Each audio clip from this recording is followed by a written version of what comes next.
when this happened, it was just absolutely like horrendous.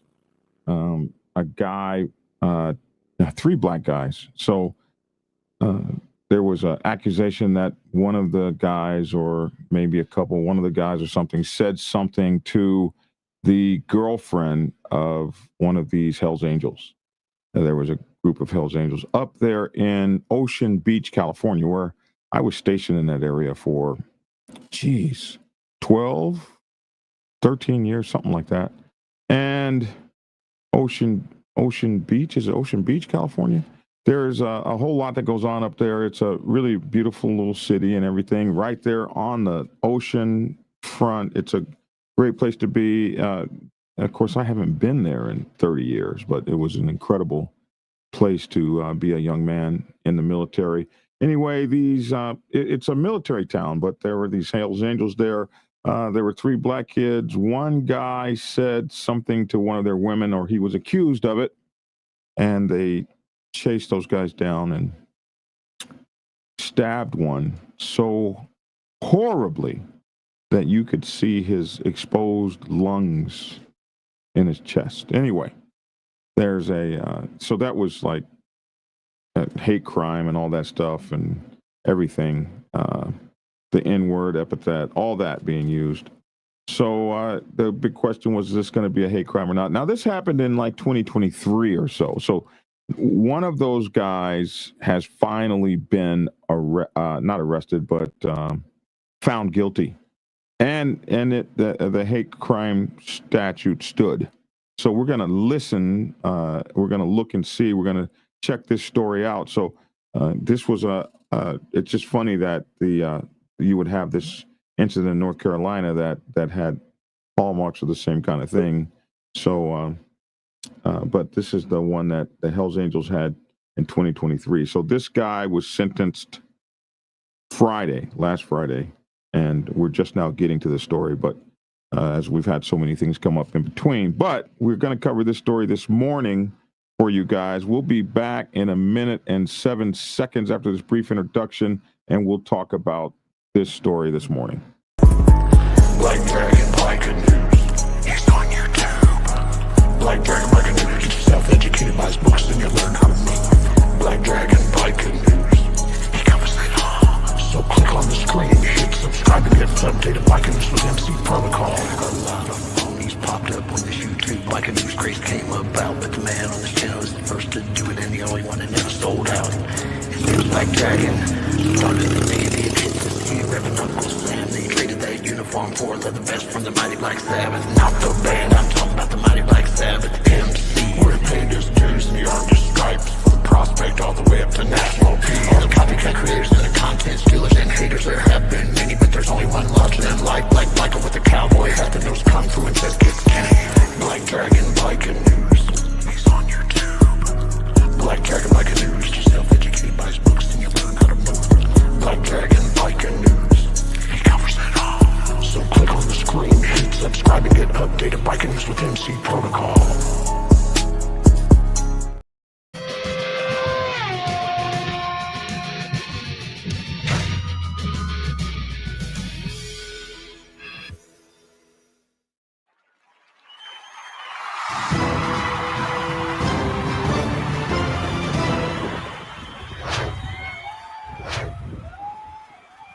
Alrighty then. Welcome to Black Dragon Biker News Network, Biker News you can trust. And let me please introduce my co-hosts. We have our very own doctor in the house, our own doctor, which is really cool, Dr. Reverend Logic, man. What's up with you, bro? What's up with you? And we have our man Lavish T. Williams in the house, man. Good to see you guys. What's going on, y'all? Doing good. Lavish, Black Dragon. Good to see y'all guys. Running for District 2 Police Commissioner is Lavish T. Williams of Lavish T. Williams Towing. Lavish T. Williams on Facebook, Instagram, TikTok, and YouTube. And Reverend Logic of God's Warriors. Motorcycle Ministry, Summers, Porsche Church. Motorcycle Ministry. Yeah. Amen. Man. Amen. Hey, look here, man. Getting right into this this morning. This was an absolutely crazy story when it occurred. Let me see here. Got to get to the right thing here. There we go. This was an absolutely crazy story when it occurred because we hadn't heard anything like it in a long time. Where I come from, I don't come from there, but where I was stationed in San Diego, I lived in San Diego for almost 20 years. I lived out there, and so Ocean Beach, Fallbrook, all those places. I kind of like came of age in those places. So in Ocean Beach, this happened a long time ago, but on June 7th, which was a few days ago, this Hells Angels member was sentenced for attack on 3 black men. There were several more people involved in this. I don't know if other guys are in trial or whatever, but this is the first guy that we read about. And this was crazy that it happened way back then. Let's actually go to video and listen to the news story first. Action. Oh, yeah, there we go. Action. Today, a judge sentenced a leader of the Hells Angels biker gang to 14 years to life for assaulting 3 black men, and he added 7 years for related hate crimes. It happened 3 years ago in San Diego's Ocean Beach neighborhood, and we do want to warn you here, some of the details are graphic. NBC7's Jeanette Quesada joins us from the San Diego Central Courthouse now with the details. Jeanette. Well, that man appeared in a blue uniform. His family was also present in the courtroom for that sentencing, and he was sentenced to 14 years to life with 7 more additional years for related crimes. Mr. Shoulder pulls out his pocket knife and he stabs the victim in the chest. And I want to address some of how Mr. Shoulder characterizes his actions as to what actually happened. So Mr. Shoulder says in his letter to the court that essentially his plan was, I think he said, to poke him in the thigh for reasons that are not entirely clear to me. Why on earth he would want to do that? 44-year-old Troy Anthony Shoulder is described as a longtime Hells Angel leader. He was among 17 members of the gang who assaulted 3 black men on Newport Avenue. The attack was triggered because one of them dared to talk to one of the girlfriends of one of the members, prosecutors say. According to the court documents, they repeatedly told the victims racial slurs and told them they didn't belong in that neighborhood. One victim was able to escape by running. A second victim was punched and kicked in the face and all over his body, leaving him unconscious on the sidewalk. Then prosecutors say Shoulder pulled out a knife, rolled the third victim on his side to expose his heart and chest, and stab him in the chest, cracking his sternum. But what the video shows is that Mr. Shoulder stands over the victim. He rolls the victim onto his side to get him in a better position. He opens his knife and he plunges it into the victim's chest. And I understand that Mr. Shoulder said in his letter that he is adamant that his thumb was on the blade, as if that was somehow going to stop the knife from moving in. But that's not what happened. The only reason that wound wasn't even deeper is because it hit Mr. Lewis's sternum. Now, Shoulder has 60 days to appeal if he wants to, and the victims could also file for restitution. From the San Diego Courthouse, Jeanette Quesada, NBC7. Thank you, Jeanette.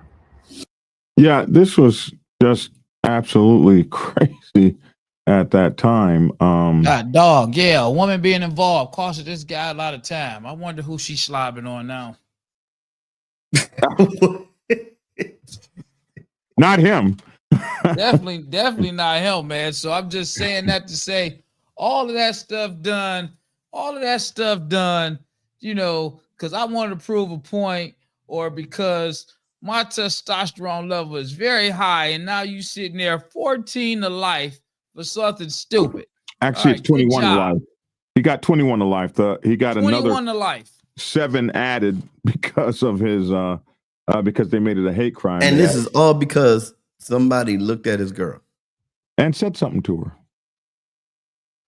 Yeah, someone said something to her. Isn't that how they burnt down Tulsa?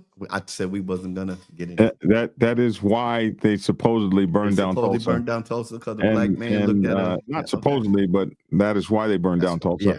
and that is the Scottsboro Five Boys. Do you remember them? Yeah. And Emmett Till, and yeah, Emmett Till, yeah, and James Simmons the other day in North Carolina.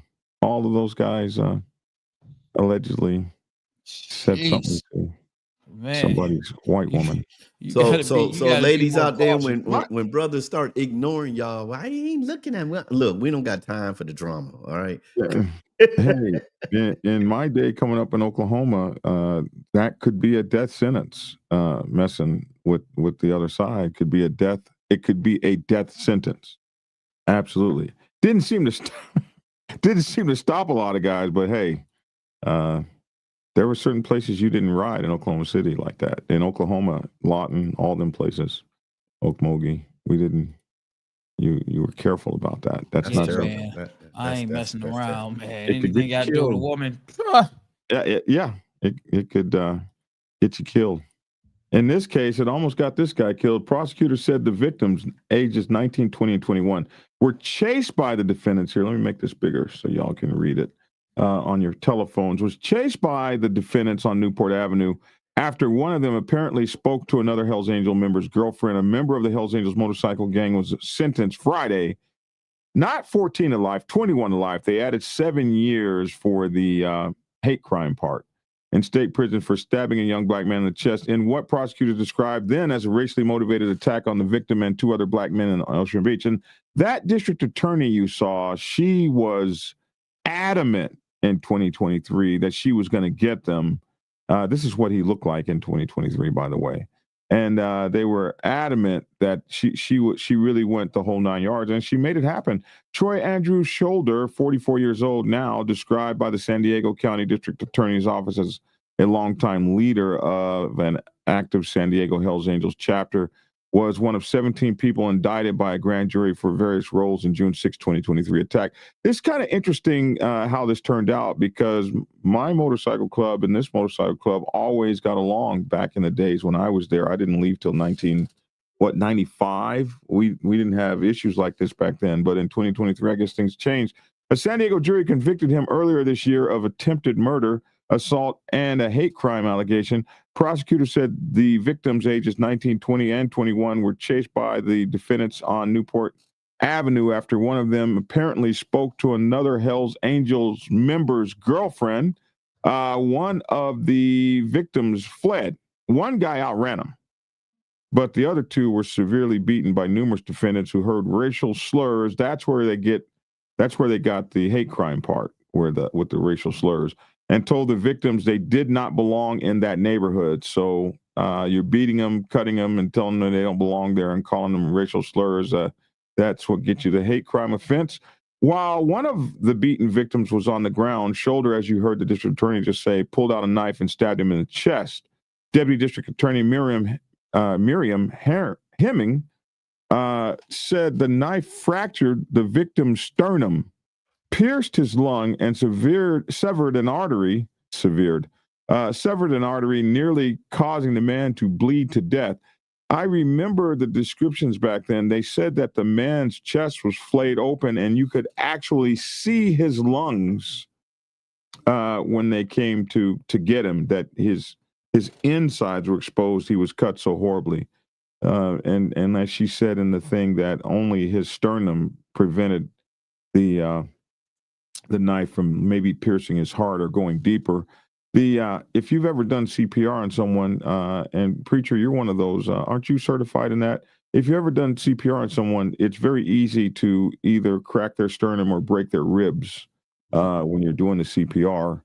So that's, it's a very personal kind of intimate thing that this guy went through. Shoulder's prison sentence was doubled. Damn. Due to a prior strike. Now, so in California, they got these 3 strikes. 3 strikes laws, and that's the reason why I don't know if you ever saw the special where the Bloods and Crips went to Arkansas, and kind of like Arkansas had Bloods and Crips, even though they're from California. There was those 3 strikes laws that caused all these people to go back home. Because if you get a 3rd strike in California, you get life in prison. there was a guy back there in 1993 that got life in prison for stealing a loaf of bread because he had 2 strikes against him. So they were really crazy. That was one of the ones that Joe Biden gave us. So it doesn't matter what the strike is. Didn't matter what the 3rd strike was. So, and the judges had no choice. Driving a speeding ticket and go to jail for life. No, it had to be a felony.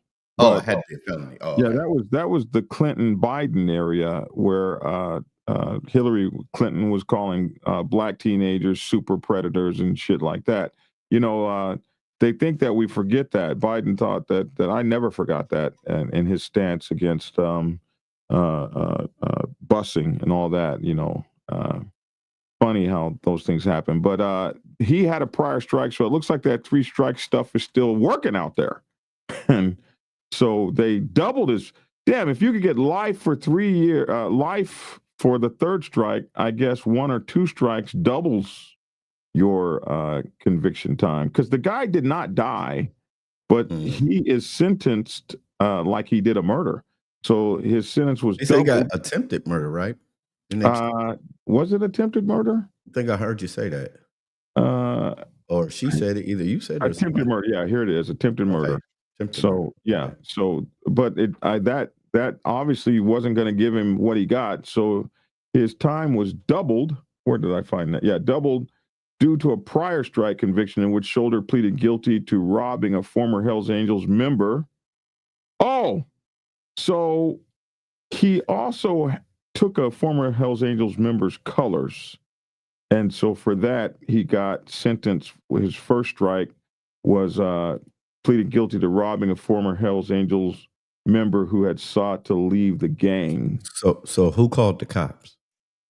Probably the cop who was trying to Lavish. Trying to leave the club. You're going to take somebody's colors, Lavish, or whatever how it happened. You're going to take it, and then you get arrested. Now y'all both in the same club at the time. Not anymore. That's why Lavish took his colors. He's not in the club. And Lavish, they go. That's what you get. Anyway, defense attorney Mark Cohen argued against imposing the strike against him because he said Shoulder had been living crime-free between that incident, which occurred in 2007, and the Ocean Beach incident, which occurred in 2023. So I found that happening in my own case when this man attacked my daughter, that he had a felony, but a felony conviction for armed robbery, but the district attorney was reticent to charge him with the crime because it had been like some god-awful number of years, maybe 10 or 15 years or something like that. And so a lot of times, I guess they will give you credit because you had a problem in your youth or something. And so the guy was saying, listen, that crime was 20 years ago. He's been conviction free for 20 years. So how are you going to hold that against him? But they didn't care. They held that strike against him anyway. But in my case, they didn't hold the strike against him, and they weren't able to use that. They didn't use it. The district attorney didn't use it. So I guess they get to pick and choose when they use stuff like that. But anyway, they held that against him and added that strike, even though it was like 20 years earlier. Cohen also argued, and this is a picture of what he looks like now. He looks totally different from that first picture. He looks completely different. It looks like he gained a lot of weight.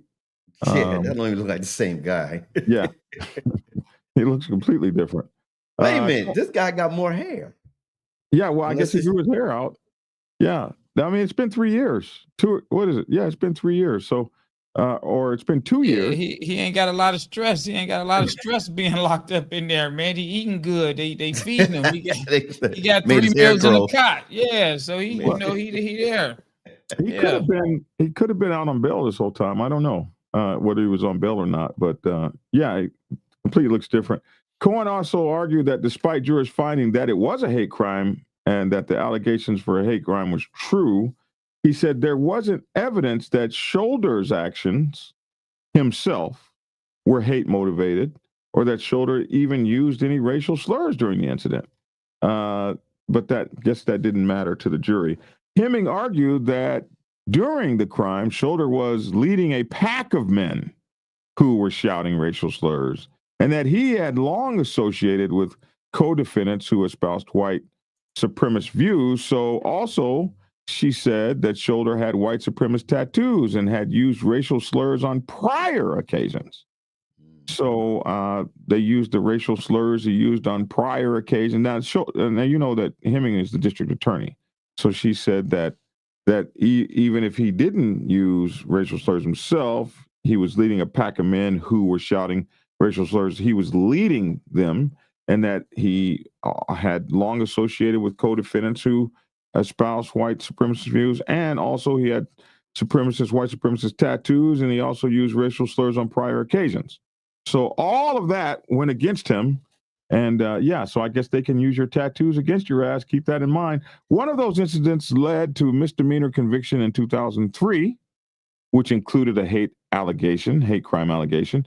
Hemming said, the district attorney. In that incident, a prosecutor said Shoulder got into a fight with a black man at a Pacific Beach bar. This guy needs to stay off the beach. After the victim asked Shoulder to stop smoking a cigarette next to him. So what's important about that in 2000, was it? Or maybe it was 1995, I think, or maybe 93, that all public establishments in California, including all bars and restaurants and all that, they went smoke free. So it was like maybe between 93 and 95, that you could no longer smoke in a California bar, restaurant, nightclub, none of that. You had to go outside or to smoking areas. So there's like no smoking anywhere in California in public places. So that would be interesting that in 2003, somebody asked him to stop smoking next to him in a bar, and he beat him up or got in a fight with him or whatever the case may be.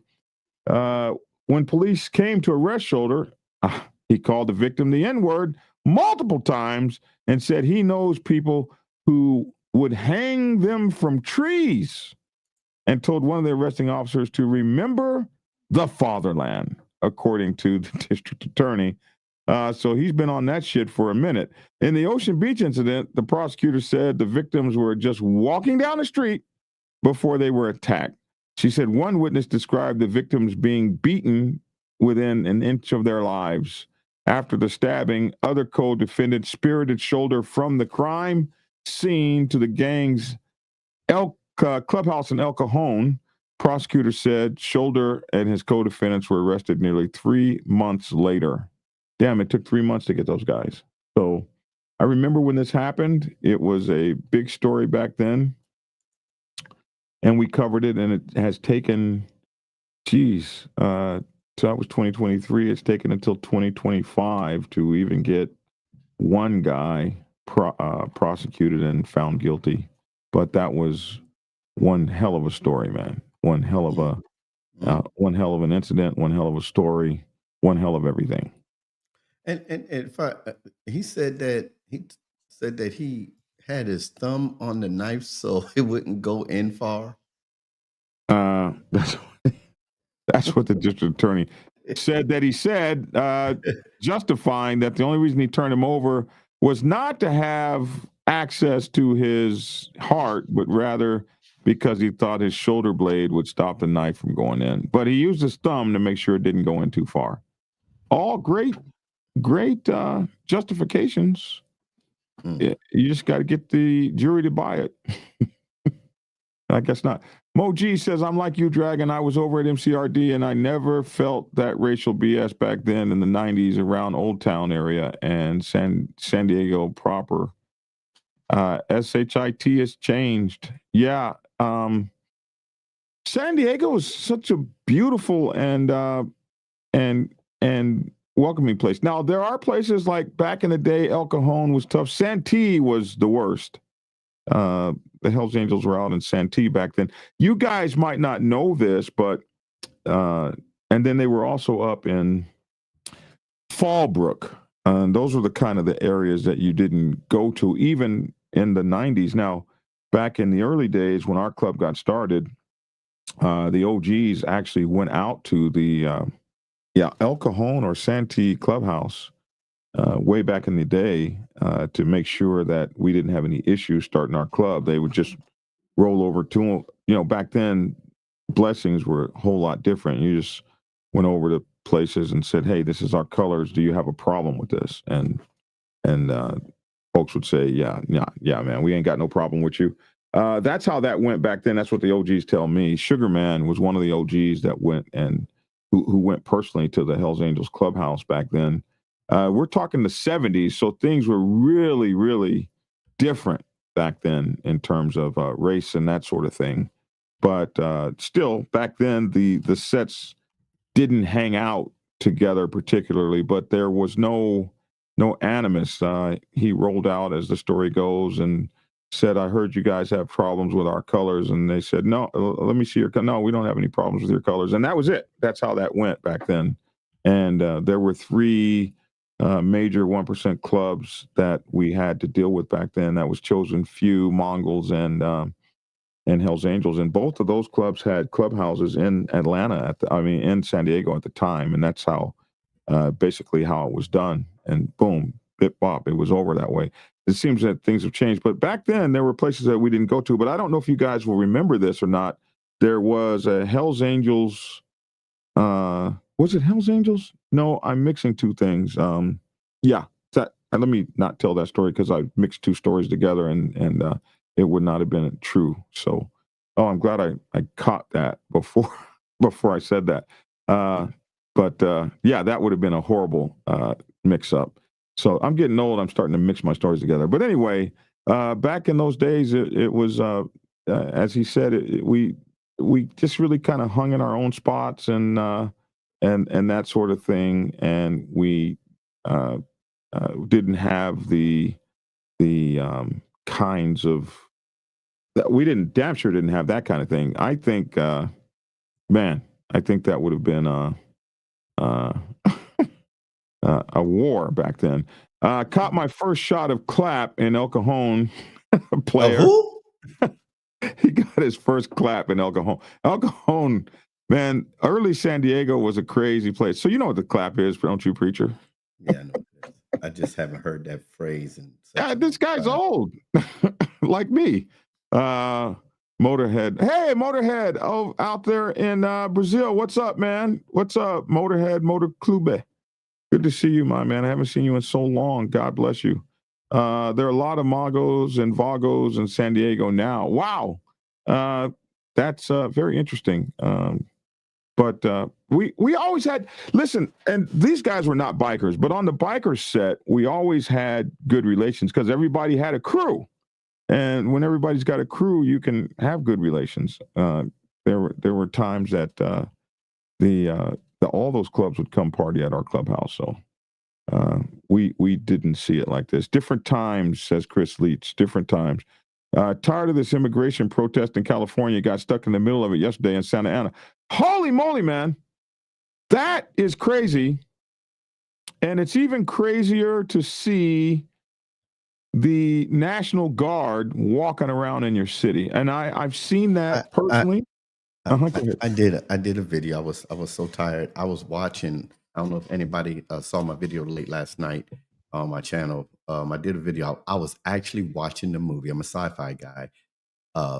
Battle Los Angeles, and I'm sitting there watching this and how they deployed the United States Marine into Los Angeles to get out an invading force. And I sat there and I said, I got to do a video. I said, then I talked about the Marines. I'm not a Marine, but you don't deploy the United States fighting force in our borders. Posse Comitatus, you didn't, but I guess things have changed. Everything's changing. But I was there in the Watts riot in '93. The Marines wasn't there though. Pick up anything? No, I got there a few days late. Actually, my command ordered me not to go up there. I was in San Diego, and when I saw it, I was like, I'm on my way. At that time, you could have got you a good VHS video recorder. VHS. 35 millimeter lenses. Oh, that would have been, that was that Canon 35 millimeter. That was a bad boy back then, the Canon 1500. Goodness gracious, man. XL 1500, I think it was. The XL1, Canon XL1. That was a bad camera, boy. Damn. And they ain't even worth nothing now. But anyway, I went up there and the Marines weren't stationed there, but the National Guard was. Mm-hmm. And until you see a tank or one of those kind of vehicles, this was before the police departments had them. People carry, armored people carry. Yeah, until you've seen one of those in real life in your city, it is the most terrifying thing you ever did see in your life. There we go, the Canon XL1. That was the bad booty. I can't believe. Oh man, that camera came out in the early 2000s. No, this camera was out. You talking about the XL2? This was out then. That XL2, I remember that XL2 was about maybe 2001, 2002. That's XL2. Not a camera from 92, 91, no, 93. This is the XL2. I typed in XL1. They showed us the XL2. The XL1 looked very much like this. I can't believe they still want $500 for it. That camera was sweet. The XL2 it was red. This must be a different one, a different special color or something. I thought it was red. When did the XL1 Canon come out? It wasn't in the 92s, the 93s, or 94s, man. Okay, I see cut off. I didn't know the Marines were out there. It came out in 98. Okay. I remember from back then. What was before the XL1? Yeah, that was a bad camera, bro. $1,500 for that camera back in the day. They still want $500 for it. That's too much. Still $1,000 cheaper. Oh, here you go. This might have been the one before. Your cell phone costs about that much now. This is $189. Yeah. Look at that. Yeah, that was it. Well, you had one of these. You were doing it, bro. Yeah, I know it.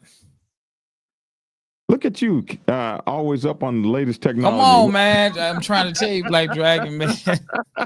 Yeah, you're too young to know about that camera, man. Look at you up on the latest technology since 1998. Go ahead, man. Hey, man. I was there, man. I kept the camera somewhere. Over there, they say over there in Brazil, they have Mongols and Banditos over there as well. Holy moly. So I guess they're everywhere now. Sven, how are you? Sven over there in Germany in the Black Forest. It's good to see you, man. Colonel 619. I'm coming back to San Diego. I'll be out there maybe this year. Maybe later this summer. What's up with you, my brother Baker up there in Las Vegas, Finn in the Black Forest, Biker News Canada up in Canada. Man, we got people all over the world in this place, man. It's good to see you guys all. Trump is trying to declare martial law through the protests, says Richard Goodman, and he may well do it. It may well happen. When did they call it the clap? Why? The clap is a term that it's always been used. I don't know why they call it the clap. It's not like you're clapping, but that's absolutely a term from the 60s, 70s maybe. When was VD called? Yeah, I know, man, because my grandfather used to always say, you better make sure that girl don't give you the clap. The slang term the clap for gonorrhea. That's gonorrhea, not VD. Venereal disease is all of them. VD, but herpes. Yeah, venereal disease. Yeah, herpes is uncurable. Gonorrhea, you can get a shot, right? The term the clap for gonorrhea is believed to have originated in the 1500s, coinciding with the disease increased prominence in Western Europe. It is thought to derive from the French word clapier, which refers to brothels and also to rabbit nests, a reference to the prolific sex lives of rabbits. Clapier. There you go. Now you know, Biker News Canada. You can learn everything on this program. The Hells Angels in Richmond, California are pretty nice guys. I see them every year at the L.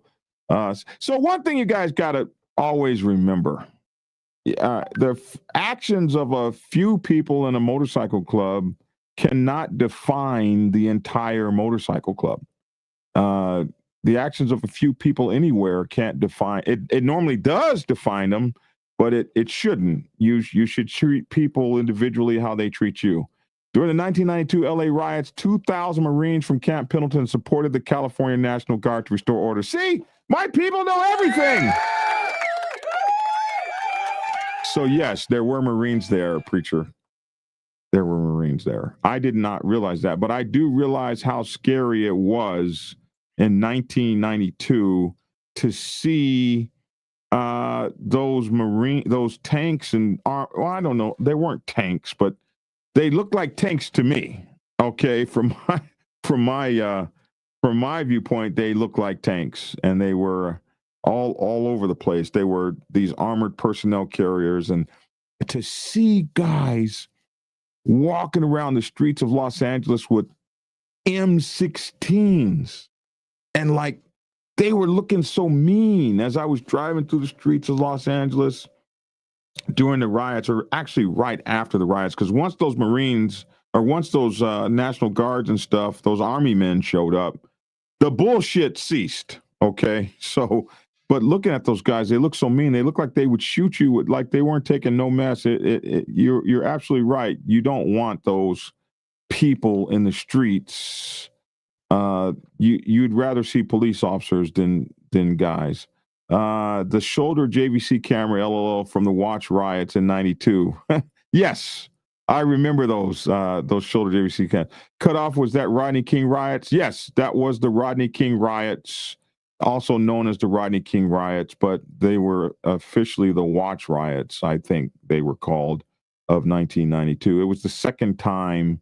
The first Watch riots were sometime in the 60s, and that was the second Watch riots. Those cameras started the Girls Gone Wild series. Yes, I was actually down. That's what I got my camera for, was the Myrtle Beach Girls Gone Wild. You're like a little pervert then. You know what the models call them? The models have a term for that. Little perverts with cameras. What was that? There are photographers. You will see this. Like Model Mayhem was the big platform back then that us working photographers worked from, and we would get all these models and we would shoot their portfolios and stuff like that. And the models would have a language that they use between each other to steer other models away from perverts, but they wouldn't call them that. They would call them GWCs. What's GWCs, man? Guy with camera. Okay. They didn't call you a pervert. They called you a guy with camera. This is not a photographer. This is a guy with camera. And he's got a nice camera, but don't let it fool you. The minute he gets you alone, he's going to try to do some weird stuff. Not supporting the chaos, but I know the media made it seem like the protesters are only Mexican. The videos I watched had everyone, all ethnic. I didn't know that the videos made it seem like people were only Mexicans. In the videos I saw, there was everybody. I called the radio show from BSSD Club when the protester flag was burning in San Diego. I don't remember that, brother. Was I around then? F.O. Howie. Hey, Howie! Man, it's such an honor to have Howie on the show. And let me tell you what, Howie is from Final Option Motorcycle Club, one of the most famous guys in the motorcycle club world. Howie, I want to congratulate you, and I'm glad I get to do it in public. I want to congratulate you for winning the Incom Award. Welcome to us, brother. I want to congratulate you for winning the Incom Award for improving the image of motorcycling. This is I got it in 2020. I was the first black man to win this award. Big Bone 1%er was the second black man to win this award. Howie, man, God bless you. He is a ambassador for the motorcycle club world. He was one of the people that we all followed. He is well known in Incom and all the circles. He's all over the world, but he comes out there from San Diego with us, and he said, I hung out with everyone in Dago and never had any issues. There's no way Howie would have any issues with anybody. He's the coolest biker in the world. He's the first guy I ever saw that had get back whips, and they would be off his motorcycle, and his girl would be on the back. She would hold the whips because they would just be back.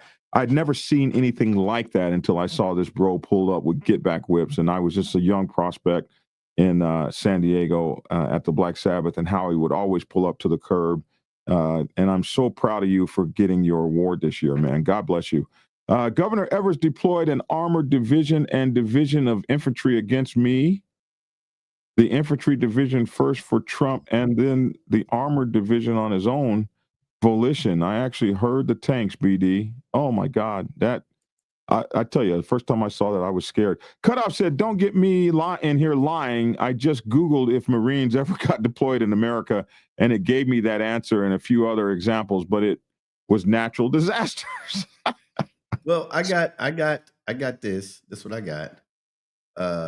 Marines deployed. Marines deployed. Huh? Show it to us. Show me. Share it. Oh, Share it, bro. Okay. Hold on. Listen, I got us a 11:45. I got to get up out of here. I got some work to do. I want to let you guys continue to play around on your electronic gadgets streaming to the world. I've got to go out here and do some manual labor.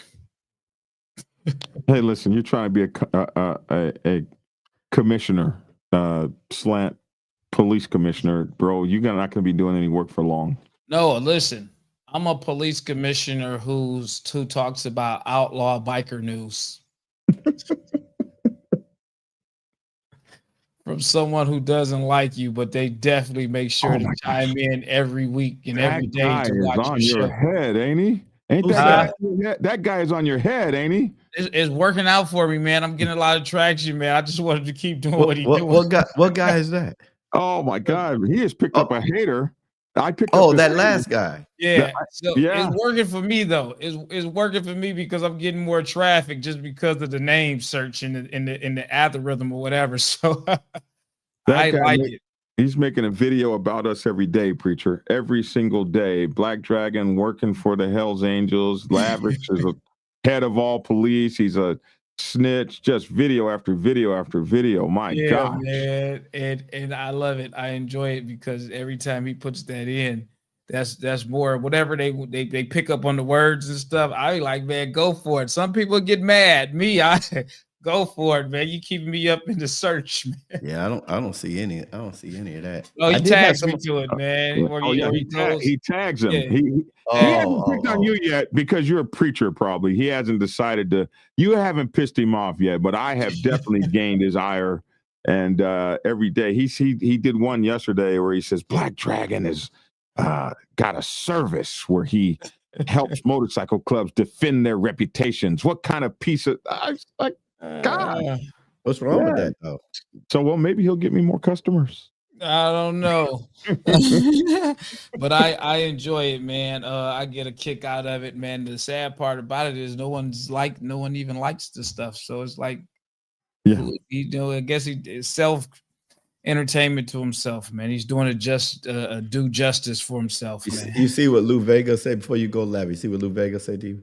He said, don't go overboard. There was just a shooting between YouTubers in Vegas. Come on, for real? I don't want no YouTube problems in these YouTube streets, man. Oh my God. Oh my goodness. Yeah, K Black. That's exactly who it was. That's exactly who it is. Wow. But I don't get the entertainment or satisfaction to even mention them. I don't want them to grow any recognition off of my name or me speaking on him or his name. He does have black children, 2 girls, and they are absolutely beaual children. You better not say that, man. You better not say that. No, I call you a predator now. No, not right. He might, he's going to take one children. He's going to take one little thing out, and then he's going to add 100 other things on top of that. So, well, I don't mean that in any kind of negative way. But he probably has a nice, beautiful family. He sent me the pictures of his children to prove to me that he had 2 black children. So I don't understand what that means, though. That means he can't be racist. Oh, that's what they. Oh, okay, all right. Even though he was using racial slurs on somebody else, but okay. I didn't know that. Hey, I'm out of here, man. Lavish, the biker police commissioner, man, who talks about snitches and rats, man. Just up out of here, man. Hey, man. Hey, at least you're not on the Hells Angels payroll. Hey man, I hear they payroll is pretty good, seeing they got millions of dollars worth of property in Canada. No, they don't have that anymore. That was taken. Or at least had it. They got the means to get it. All right, man. All Take right, I'm care. out here. Peace. Oh my goodness, man. So protocol is not a law, says Motogado. It depends on who's trying to enforce it. So it's a law to some people, which reminds me to get my new book, Motorcycle Club Protocol 101. Yeah, Motorcycle Club Protocol 101. Available on Amazon, Kindle, and YouTube. Not YouTube, but Amazon, Kindle, and BlackDragonsGear.com. Get my new book, Protocol, MC Protocol 101. Commissioner Salute says Lou Vega, YouTubing is a serious business. It is a serious business. That guy is crazy. I'm not going to get shot over it. That guy has, you don't know. You can't determine who's going to shoot you or not. That guy is so crazy. He has something. He has over 6 Facebook accounts. That's interesting. Why do you need that many? Black Dragon, if 1% is not a gang, then they won't have an issue for anyone opening up an MC in their territory or in their state. Okay. But they do have an issue. So you better go get that blessing, whether they're a gang or not. Just get that blessing. Is this the white guy? Yeah, that's who he is. Go down come down, Biker News Canada. Did he say something else? Let's see. Down at 1049. I don't think you 1149 you're 1149. Someone trying to get named by talking about you guys, LOL. It's a good sign that he thinks he can get clout by bashing you all. That's what all the new channels have always done. Ever since I've been doing this, the new channels always come out and bash me. Now you guys, because you hang out with me, and that's how they try to get their esteem. Well, that's old, because when hip hop was coming out, that's what we did. We found out who was at the top and we went at him. He says a guy was live streaming. Where was this at? Where did the guy get killed? Cali Kid TV said somebody. Wow. Yeah, where was that? I don't know. I haven't heard it.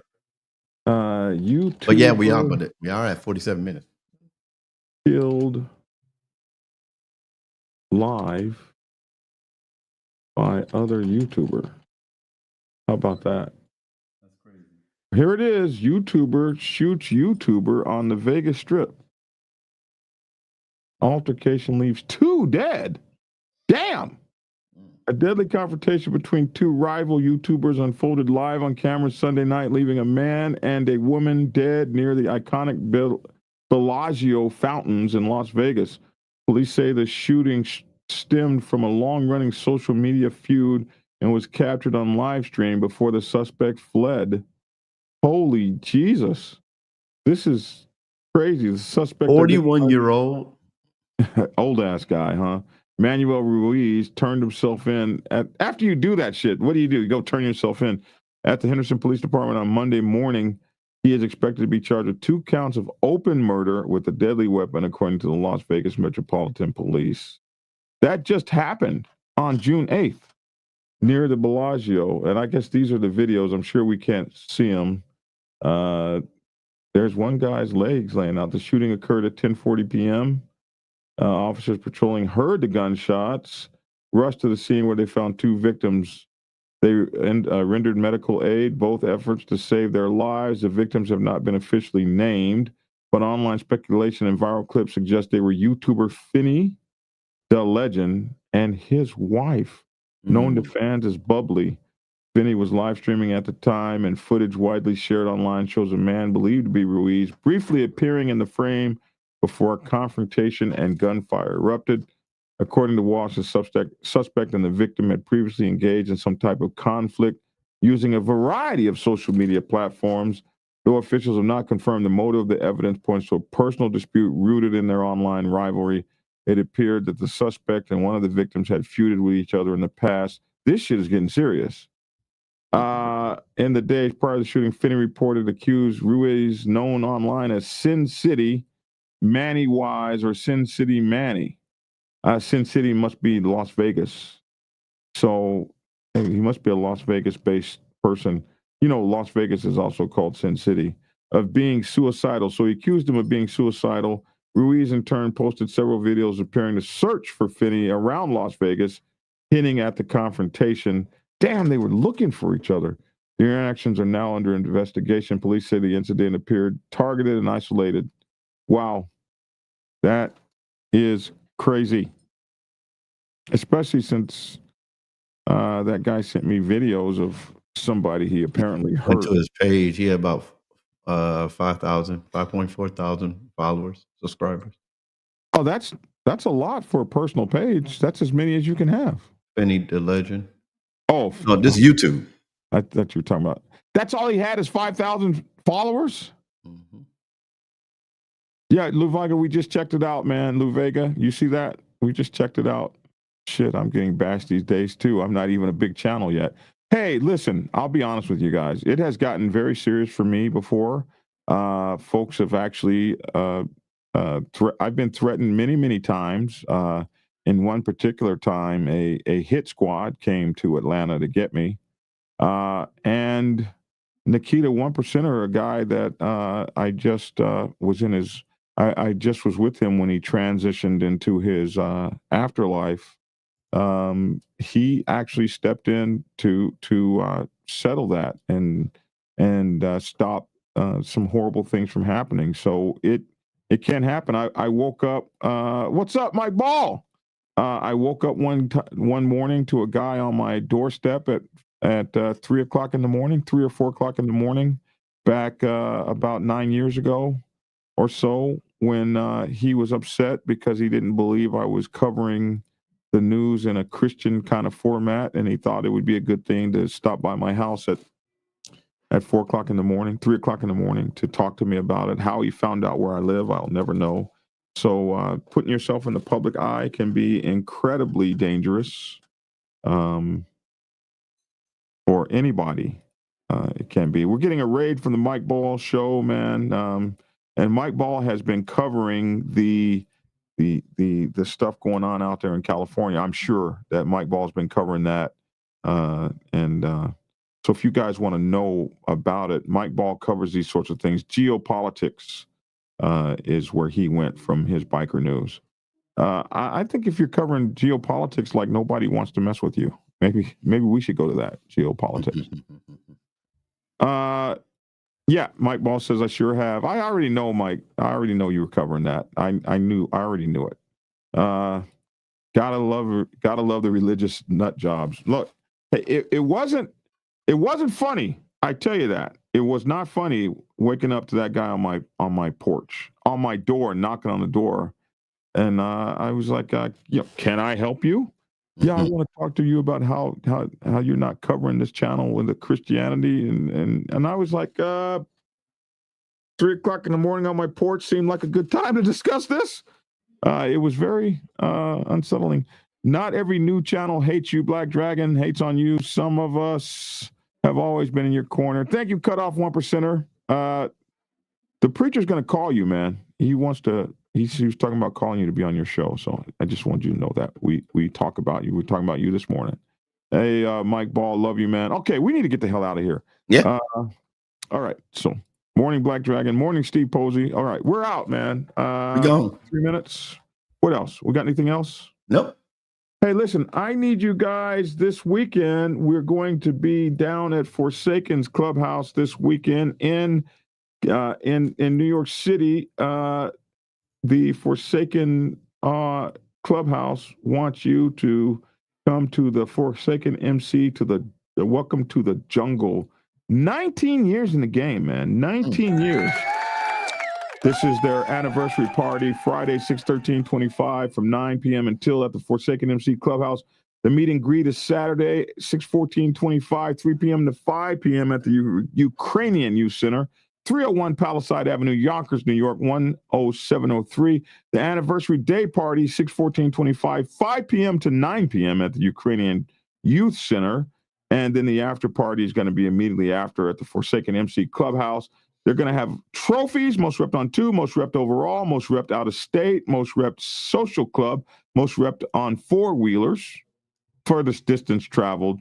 And so if you want to be considered for that, the books close at 8 p.m. and then they'll probably be giving the trophies away somewhere right before 9 p.m. And then they'll be getting out of there and heading to the clubhouse for the after party. Hey, look here, just scroll in on this thing right here.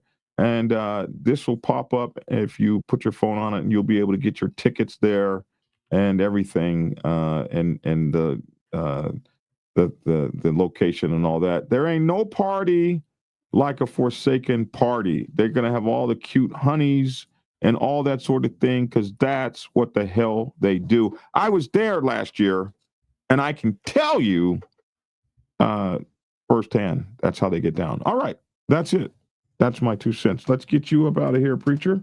We'll be back on with a brief one, but it'll be taped, and you'll be able to check out the latest news we have on this ongoing thing that's going on. And we'll be talking about that soon. Here you go, preacher.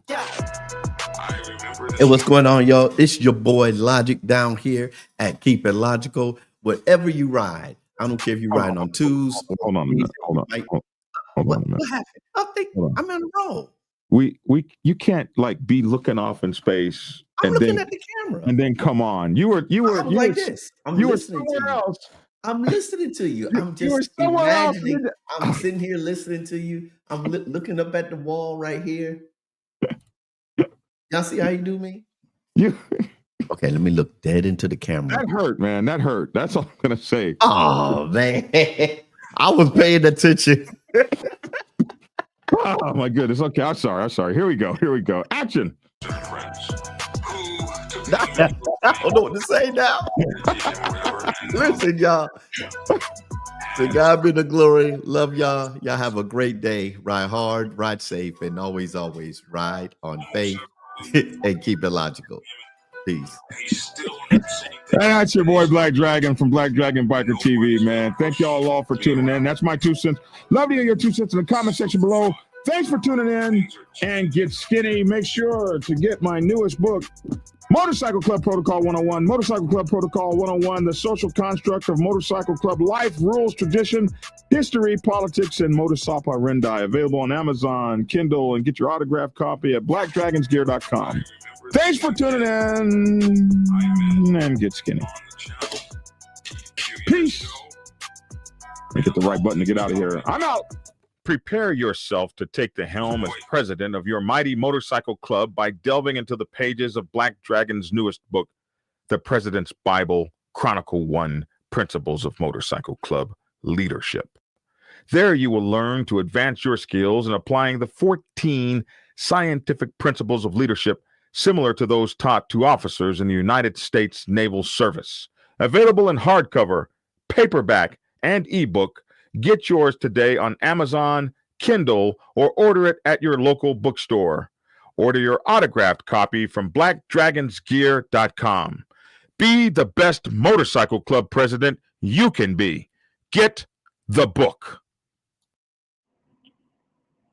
Get Black Dragon's first book, The Prospect's Bible, to learn how to join a motorcycle club.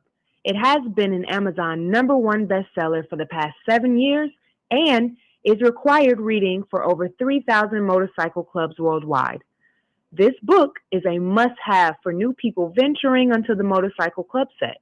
It will teach you how to prepare yourself for service to the motorcycle club nation and show you how to qualify a motorcycle club to be worthy of your service. Available on Amazon, Kindle, and for order at your local bookstore. Get your autographed copy at blackdragonsgear.com. Be the best motorcycle club prospect you can be. Get the book.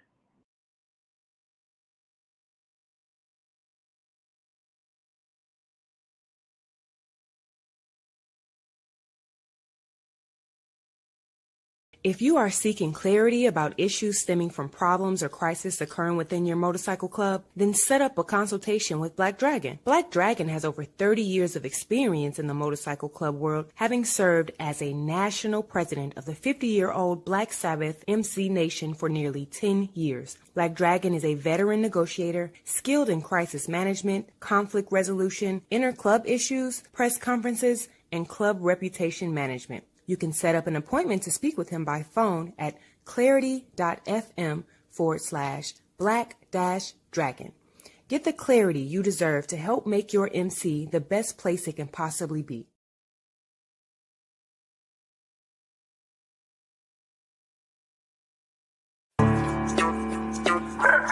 It's definitely a big issue for you too. But I'm going to talk about the 99s for a minute. What's up, Mama Ro? I'm going to talk about the 99s for a minute and what our responsibilities are and what we need to think about. Because if you don't really know what's going on the set, you can find yourself in kind of a precarious predicament if you make the wrong kind of moves or do the wrong kind of things when this kind of stuff goes on. So, when you get into a war with one another, what should 99%ers do? Here's 10 things you should know. Thing number 1, stay in your lane. Find a corner and put your motorcycle club in it.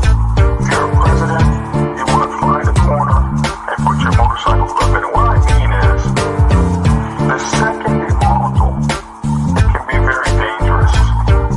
And when you have that kind of thing going on, this set's not safe.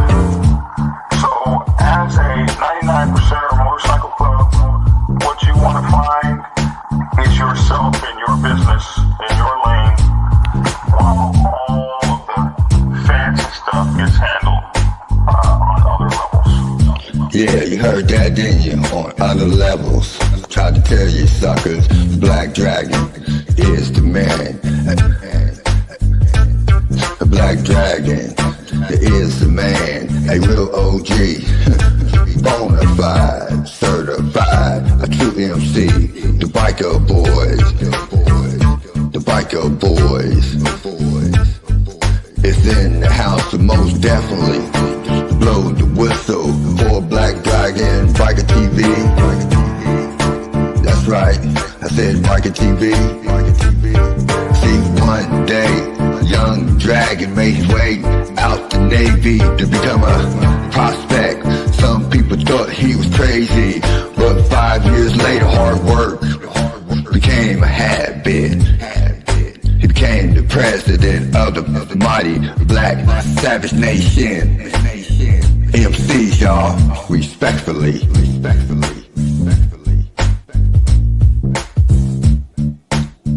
Black Dragon, Black Savage, MC.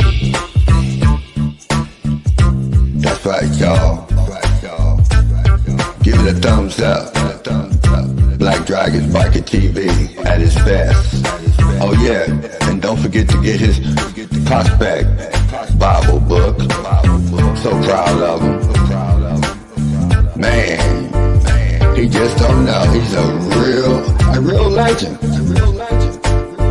And y'all know it, and I know it. That's right, Black Dragon. That's right. Glad I met you, my friend.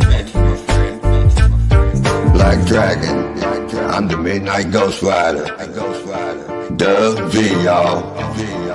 Love you, Black Dragon. Peace. And get skinny. Like and share. Goodbye.